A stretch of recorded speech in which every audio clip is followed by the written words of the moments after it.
I've been working in Google Ads for more than a decade, and I've helped optimize more than 10,000 Google Ads accounts. Here are the top 10 mistakes I want you to avoid. I'm your host, Jyll Saskin Gales. I spent 6 years working for big brands at Google, and now I work for you. This is Inside Google Ads, episode 97, Google Ads Mistakes. And this episode, by the way, is adapted from my free newsletter called The Insider, where I share a real Google Ads case study from one of my Google Ads coaching clients in every single issue. We have more than 8,000 email subscribers now. So the way I put together these top 10 mistakes is I looked back over all 36 issues of The Insider that I've shared with you over the last year, put together some common themes, and here we go. The first kind of mistake I frequently see in Google Ads accounts is what I call a foundational failure. Some kind of issue with the conversion tracking or something that makes it so Google Ads doesn't have the data it needs to optimize. This stuff is the number one silent killer of your Google Ads campaigns. So the number one mistake I want you to avoid in Google Ads is incorrect or incomplete conversion tracking. And here's how you're actually going to know if that's a problem you have. When you are looking at your campaign report, not the overview, the one where you go campaigns, campaigns, campaigns, I want you to add a segment for conversion action. And then you'll be able to see what's actually included in that conversions column and if it is, in fact, what you want your campaigns to optimize for. This will also show you if, for example, you have a campaign level goal versus an account level goal, or if you are counting a dreaded page view as a conversion. The number two mistake I want you to avoid is blindly trusting the numbers you see in Google Ads. If you see something questionable, question it. Data that's too good to be true is probably incorrect, and data that's too bad to be true is also probably incorrect. For example, you may have a campaign that shows it's had no conversions over the last 30 days, but you've been getting form fills and phone calls, so check your conversion tracking. Similarly, you might have a campaign that says it has a 50% purchase conversion rate. No matter how great your products are, that is very unlikely to be true. Even 5% would be an excellent e-commerce conversion rate, so you'll want to double check that as well. And the third mistake I want you to avoid is only looking in Google Ads to understand performance. Because of privacy changes and cookies and all kinds of things, your Google Ads data will never be perfect. And no other data source is going to be perfect either. But if you really want to understand how your Google Ads are doing, look at Shopify, look at Google Analytics, look at a more holistic view of how your investment is driving results for you. For example, I've shared the story before of a Performance Max campaign for an e-commerce client that looked like it was doing absolutely terribly. But then when we looked in Google Analytics, we saw there had actually been a ton of purchases that were being attributed to other sources, even though the only change this business owner made was turning on PMax. So because of the way PMax was working, it was a lot of display inventory and YouTube inventory. Not all of the awareness and consideration being driven by PMax was being attributed to PMax. So to ensure you have a proper foundation in place, verify your conversion tracking, question questionable numbers, and look beyond the Google Ads platform. The next category of mistakes I want you to avoid is something I'm calling strategic sloppiness. And this is where you just have the wrong keywords, the wrong structure, something in the way you've set up your campaigns is making it so that Google has trouble getting you the results you need. I find this often happens because you see someone's advice, maybe my advice, someone else, and will say, use exact match keywords, right? Or we'll say, have this number of keywords in an ad group, and you just follow it to a T without considering your own business context. Yes, of course, it depends, but I will never say to you just, oh, how many keywords? It depends. Oh, what campaign should I use? It depends. I will always tell you it depends, and here's what it depends on. Mistake number 4 that I want you to avoid is not segmenting by intent. You want to organize your search keywords by theme with roughly 5 to 15 keywords per ad group. Is 3 keywords bad? No. Is 18 keywords bad? No. Think of the 515 as a rough guide. For example, let's say you are a cleaning company and you offer residential cleaning and office cleaning. Those should probably go in 2 separate ad groups because the intent is really different. The deal size is different. The person searching is really different. In fact, they might even need to go in separate campaigns so you could have separate budget for those different services and a separate bid strategy for those different services. But at a bare minimum, different ad groups. Whereas, let's say you offer residential cleaning and home cleaning, those are synonyms. It's the same service, even though the way the person is searching might be slightly different. So those keywords could live together in the same ad group because they have the same intent. Segment by intent also applies with audiences. Let's say you have a demand gen campaign and you're a moving company. And so you're targeting a life event for people who are moving soon, and maybe an in-market audience of people in market for mortgages. You could put those in separate ad groups if you're going to have really different creative, but those could also probably at least start in the same ad group, because what you're really getting at is someone who will soon need moving services for their home. The fifth mistake I want you to avoid is going too big too quickly. If you are small, start small. That means for small business owners with small budgets, which anything $1,000 a month or less is considered a very small budget in Google Ads, broad match keywords are likely not the best choice for you. Not because broad match is bad, but because you aren't going to have enough budget to give the system what it needs to learn the right queries for your business. So if you're a small business, start with exact match keywords and only a few of them, maybe a smaller area, right? Start small. Whereas if you have a large budget, if you're starting spending like $100,000 a month on Google Ads, you probably aren't going to want to use exact match keywords because you're not going to get the scale you need. So you would probably need broad match, as long as you have proper conversion tracking implemented in order to get the scale and the traffic volume you need. The sixth mistake I want you to avoid is thinking that keywords and search terms are the same thing. I was actually on a Google Ads coaching call recently where my longtime client invited their new agency, and it was the most contentious call I have ever had, because this person at the agency was trying to convince me that you just need to look at keywords. And when you look at a search terms report, it's just showing you the other stuff you advertised on in addition to your keywords. And I tried to explain it kindly. I eventually had to cut off the conversation because he was just wrong. And I'm like, if this is a guy who, let it be known to me, he's been doing Google Ads 15 years and doesn't even know what a search terms report is, that's an issue. If you're newer to Google Ads and you don't know what a search terms report is, that's okay. Many people don't, and that's why I'm here sharing this with you. Your keywords are how you tell Google the kinds of searches you want to advertise on. Your search terms report tells you the actual searches you advertised on. And it's possible that your keywords, exactly as written, will not appear in your search terms at all, especially if you're using phrase match or broad match. So once your search campaigns are up and running, you want to check your search terms report regularly. I generally recommend checking it on a weekly basis, but don't just liberally play whack-a-mole with negatives everywhere. If you're seeing irrelevant search terms, look for the root cause first. Is it actually maybe the wrong keyword? Is it actually maybe the wrong match type? Do you actually have the wrong bid strategy in place? As a general rule of thumb, if you're finding that you have to negative out at least 10% of the search terms you're seeing, you've got a root cause you need to address first. Pause the negatives, address the root cause. To recap, segment by intent, start small if you're small, and review your search terms regularly, but be cautious with the negatives. The third category of mistakes I see frequently in Google Ads is what I'm calling metric misinterpretation. And this is a tricky one because what it really comes down to is lacking the expertise and experience to actually understand what you're seeing and then plan an action accordingly, implement, and evaluate it. If the way someone's been trained is just do this, do this, do this, do this, do this, right? A checklist rather than a strategic understanding, then when something deviates from plan, which happens all the time in Google Ads, they get stuck and don't know what to do.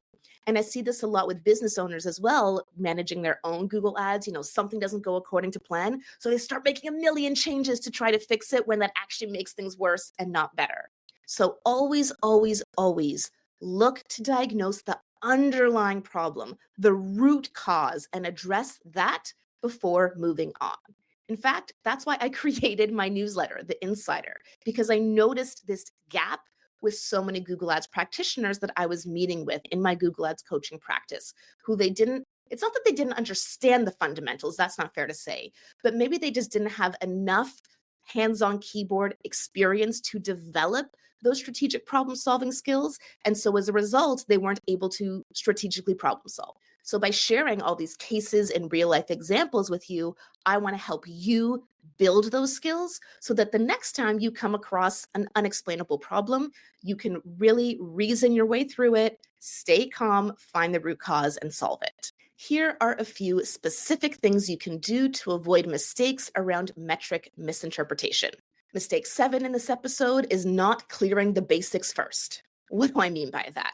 Well, it's really easy to jump right into what's happening with conversions and conversion rate and conversion tracking and landing page. But the first thing to focus on is what's happening in the auction, your click-through rate and your CPC. For example, if your click-through rate is way too low or your CPCs are way too low, it means you're probably opted into the display network. Or if your CPCs are too low, but your click-through rate is too high, it means you're opted into search partners or you're advertising on your brand name. I know you may be rolling your eyes at me like, Jyll, I know that already. I know not to do search partners. I know not to do display network. I know you know. But I still see this quite frequently in the accounts I see every week where someone won't realize they're opted into search partners, or someone might not realize they're opted into display network because they don't know that the icon next to your search campaign changes when display network's turned on. Or maybe you did turn them off, but you haven't turned off auto apply recommendations. And so Google's automatically turned them on for you. So some of those really basic things that you may be tempted to just skip over, like, of course I know that. Another great example is the location settings to target locations based on presence, not presence or interest.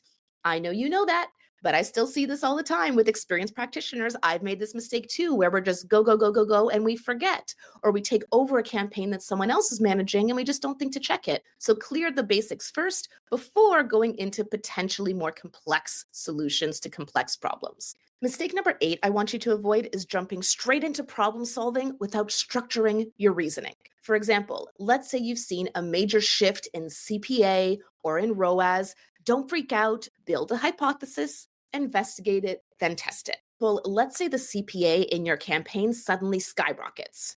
There's only 2 reasons that could be. Either your cost per click went up or your conversion rate went down, or both. But that's it. So look at the data, figure out which one it is, and then figure out why that happened. For example, let's say your CPCs went up, and that's why the CPA went up.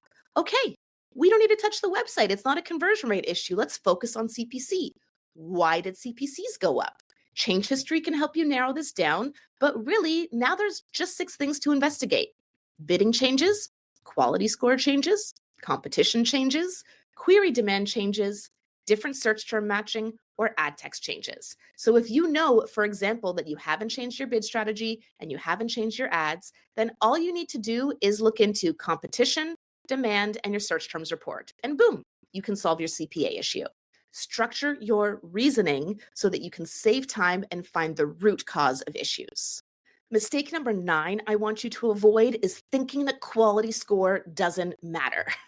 If I hear one more person say the quality score doesn't matter because it's a diagnostic tool and it's not an auction input, I may scream. So I'm going to do a whole episode about this soon because, as you can tell by the unusual tone in my voice, this really grinds my gears. But let me give you the shorter answer right here.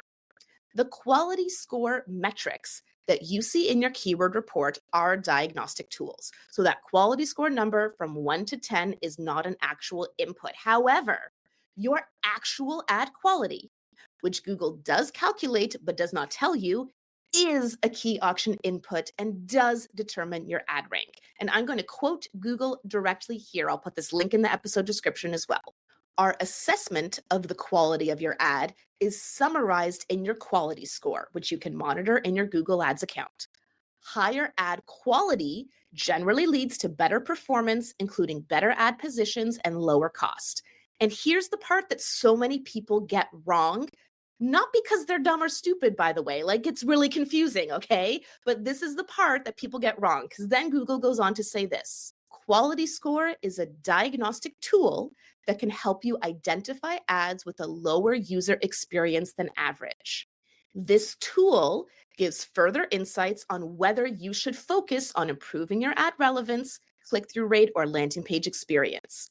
Your quality score is shown on a scale of 1 to 10 based on estimates of your performance compared to other advertisers. Note that while we provide this diagnostic score to help you identify which of your ads might need quality improvements, these scores are not inputs in the ad auction. Use quality score to diagnose low quality ads rather than trying to optimize the 1 to 10 score you receive. What Google is saying there is the quality score number, 1 to 10, that you see in your report is not an auction input. But your ad quality itself, as determined by things like your ad relevance, click through rate, and landing page experience, is absolutely a key auction input. So don't get that twisted. And the mistake to avoid is to think quality score doesn't matter, because it does, and it can always be improved. Whew, I had to let myself cool off for a moment. To summarize, you can avoid metric misinterpretation by clearing the basics first, structuring your reasoning, and remembering that quality score can almost always be improved. The final category of mistakes I want you to avoid are those around unreasonable expectations. It may be that your client has unrealistic expectations. It may be that your boss has unrealistic expectations. You may have unrealistic expectations of your own account. So you need to set realistic goals, manage stakeholder expectations, and understand true opportunity size. These are things that may not be considered Google Ads skills, but they are an absolute necessity for you if you are managing Google Ads, either for yourself, your company, or a client. Mistake number 10 I want you to avoid is poor communication and stakeholder education. Yes, it is your job to educate your managers, colleagues, or clients about the nuances of Google Ads. For example, making sure they understand conversion lag to explain why you shouldn't pull reporting on the first of the month, or resisting the urge to just do something if there's no strategy behind the just doing it. And then I called this episode 10 mistakes to avoid because that has a nice ring to it, but I actually have 11 mistakes here for you. So the final mistake to avoid is thinking that opportunity is infinite. Remember, in order to show a search ad, someone has to be searching for something that matches your keywords. So if you're already dominating your core keywords with high impression share, then increasing your budget is only going to inflate your costs. You need an actual expansion strategy if you want to continue to grow, because if there is no user search, then there's nowhere to put your ad. This may mean more keywords, looser keyword match types, or testing audience targeting in demand gen, which is one of my favorite recommendations these days. But if you want to grow and scale and you're already maxing out your existing opportunity, jacking up the budget isn't going to do anything good. You need to actually expand your targeting to grow the opportunity. So I want you to avoid unreasonable expectations by making sure that you're communicating and educating stakeholders, and that you are recognizing that opportunity isn't infinite and there are plenty of different ways to scale and grow your account. To wrap up, the most common thread across all of the Google Ads advice I give you is that we've had a shift from a reactive, control-focused approach to a holistic, data-informed strategy. I love the analogy of your Google Ads campaigns as a house. If the foundation, your conversion tracking, is flawed, then the entire structure, targeting, bidding, creative, will crumble. So you need to ensure that the right people are arriving at the house via your audiences and keywords, that they are being invited in with the correct message via your ad copy and creative, and that once inside the house, they can easily find what they're looking for. That's conversion rate optimization.